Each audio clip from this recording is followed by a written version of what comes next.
ordem? A ordem em algum nível. Ou no nível cotidiano. Porque essa pessoa se colocou em último lugar. Isto, por exemplo, é uma violação de ordem. Porque até no avião, quando nós andamos no avião, né, a gente não anda no avião, quer dizer, quando a gente está sentado, quer dizer, alguns andam, né, ficam andando no avião.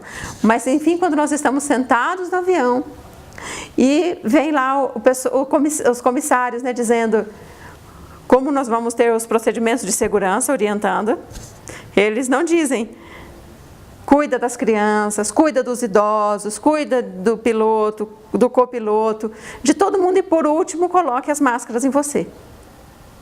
A máscara em você, não é? Eles não falam assim. Como é que a gente escuta ela falando? Primeiro, cuida de você. Lindo isso, né? Esse é o princípio da ordem nesse plano cotidiano nosso. Primeiro a gente cuida de nós. Depois nós cuidamos de tudo mais. Então, se a nossa vida, ela não tem um lugar na nossa existência, nós estamos violando a ordem. Na vida da maioria de nós, em primeiro lugar, não vem a nossa existência. Vem o trabalho. Não é? Trabalho, trabalho, trabalho, trabalho. E se sobra algum tempinho, você corta as unhas, desmaia, sobrevive e faz um trabalhinho extra no final de semana, entendeu? Não é assim que funciona a nossa sociedade? E as pessoas vão dizer: nossa, mas essa pessoa é incrível, meu Deus, como ela trabalha, como ela é empenhada, nossa. E de repente a pessoa fala assim: nossa, mas eu já tenho 26 anos e eu não tenho ainda $500 mil, eu acho que eu sou um fracassado. Porque nós temos uma sociedade que nos estimula o tempo todo a violar a ordem. Não é? Cuida dos outros, cuida de todo mundo e tal e tal. E por último, cuida de si. Quando a nossa vida não tem esse bom lugar, né, na nossa existência, vai adoecer mesmo. Não é verdade? Então, nós nem precisamos pensar, nós nem precisamos ir muito longe para a gente entender os princípios sistêmicos e dizer: puxa vida, mas que interessante, né? Que se eu colocar a minha vida em primeiro lugar, que se eu passar a ter equilíbrio na vida, no cotidiano, nos relacionamentos, eu ofereço, eu recebo, eu procuro ter generosidade, mas eu também recebo generosamente o que me oferecem. Eu peço o que eu preciso, eu colaboro, eu participo e eu incluo tudo que é importante e relevante para a minha vida. Efetivamente, os sintomas, eles vão dizer: você está cuidando bem da sua vida, eu não vou precisar aqui ficar te protegendo tanto, você já sabe, eu vou cuidar de quem precisa. Existe um filme que chama Antes de Partir. Quem já assistiu esse filme? Eles estão diante de um sintoma grave, de um câncer, né? E os dois camaradas, por uma questão de destino, fica o diretor, né? Um executivo e um mecânico no mesmo quarto. E de repente eles descobrem que, na verdade, antes de partir, eles precisavam de fazer algo para a vida deles. E uma dessas pessoas, um deles, tem um insight, uma percepção, um lampejo, um entendimento de que se ele fizer tudo aquilo lá, algo de bom vai acontecer na vida dele, que ele não pode perder tempo. Ele vai e apanha aquela lista que já estava no lixo. E ele diz não. E ele começa a escrever naquela mesma lista todas as outras coisas que ainda não constavam ali, de que eles precisavam fazer antes de partir. Então, um começou a fazer a lista: eu gostaria de ir no Himalaia. Foi colocando, né, na lista. Vocês lembram da lista? Quando tinha... Você não assistiu ainda? Não? Adri? Já assistiu. É lindo, né? Então, esse começou a escreveu 2 ou 3 coisas. Quem já assistiu aqui, levanta a mão de novo. Né? Escreveu 2 ou 3 coisas e jogou na lata do lixo. O outro, porque sempre tem uma voz que nos acorda, né? Ele disse... E ele olhou assim e disse... E abriu, né? Porque ele era muito curioso, ele era muito xereta na vida do outro. Ele queria saber tudo que o outro fazia, muito, sim. E abriu aquela... Ele falou, o que mais que nós queremos fazer? E continuou escrevendo a lista. Uma das coisas bonitas que escreveu lá foi assim: eu quero beijar a garota mais linda do mundo. Lembram disso? É lindo esse filme. Muito que bem.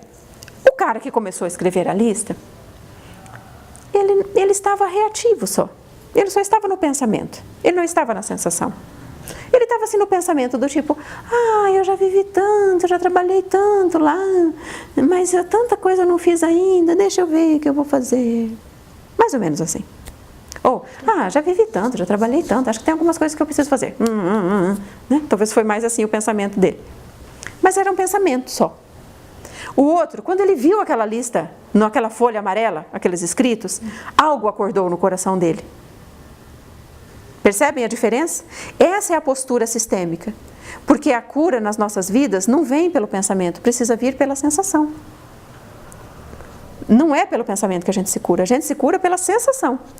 E ele teve um entendimento, isso aqui a gente não pode deixar passar. Ele não foi um entendimento só no cérebro, foi um entendimento corporal. Nós precisamos viver isso e a gente vai viver isso. Lembram do filme? E eles foram viver. Quem dos dois que viveu muitos anos mais? Aquele que foi lá, esticou a lista e falou, nós não podemos deixar passar. Aquele homem tão lindo, que ele parecia tão iluminado, né? Tão assim, que começou a escrever a lista, viveu a meia dúzia de coisas lá que eles queriam experimentar antes de morrer, mas partiu, assim que concluiu, partiu. O outro não, o outro fez a virada. Então, essas 3 leis, elas falam para nós assim, o que na nossa vida a gente precisa fazer ou deixar de fazer que o sintoma vai embora? Mas essa é uma pergunta desafiante, porque nós não queremos saber disso. Normalmente nós queremos que o médico nos diga, você vai tomar este comprimido de manhã, esse de tarde, esse de noite, em 3 dias você está ótimo para voltar ao trabalho. Entenderam como é? Não é voltar para a vida. Porque dizem que as pessoas adoecem porque elas estão fazendo algo que elas não gostam, que elas estão vivendo onde elas não querem, ou elas estão convivendo com contrariedades. Então tem 3 perguntas para saber se uma pessoa é saudável, se ela não está adoecendo. Se vocês quiserem tomar nota. A primeira pergunta é, você ama o que você faz? Você ama o seu trabalho? O seu trabalho te encanta? Você se sente feliz, realizado? Primeiro. O segundo é, você mora onde você gosta de morar? Você vive onde você gosta de viver? Porque os ambientes, queridas pessoas, os ambientes também podem curar ou adoecer. Se nós entramos numa sala, por simples que seja, que ela esteja organizada, gostosa, bem cuidada, nós vamos dizer, ai que bom, que gostoso. Nos sentimos imediatamente bem, corporalmente, não é mentalmente só. Se nós entramos dentro de um ambiente que está pesado, que está desorganizado, que não está harmonioso, imediatamente nós vamos entrar em reação com esse ambiente. Mas a terceira pergunta maravilhosa é, você está convivendo com pessoas que despertam melhor em você? Não é assim só gosta. Você gosta das pessoas com quem você convive. Não é nesse sentido tão reativo, do tipo gosta de cocada. É assim, as pessoas com quem você convive te colocam num estado bacana de amorosidade, de felicidade, de oba, de estamos juntos, E nós também somos isso para as pessoas com quem nós convivemos, né? Essa é uma pergunta importante, né?